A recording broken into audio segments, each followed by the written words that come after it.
وزیر اعظم عمران خان کی زیر صدارت ہونے والی کابینہ اجلاس کی اندرونی کہانی سامنے آ گئی۔ ذرائع کا کہنا ہے کہ اجلاس کے دوران وزیر اعظم عمران خان نے کالعدم جماعت کے معاملے پر ارکان کو گفتگو کرنے سے منع کر دیا۔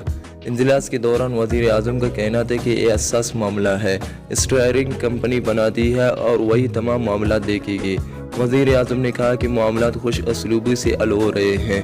دوسری جانب وزیر اعظم نے الیکشن کمیشن کے معاملے پر وفاقی وزراء کو ہدایت دی۔ وزیر اعظم نے کہا کہ فواد چودھری اور اعظم سواتی کے ہمراہ وزراء الیکشن کمیشن جائے۔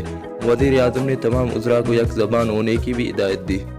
دوسری جانب حکومت اور کالعدم تنظیم کے درمیان معاہدے کے بعد پنجاب بھر سے گرفتار 860 افراد کو رہا کر دیا گیا۔ محکمہ داخلہ پنجاب کے مطابق سعد رضوی کی رہائی کے خلاف پنجاب حکومت کی جانب سے دائر اپیل واپس لینے کا فیصلہ کیا گیا ہے۔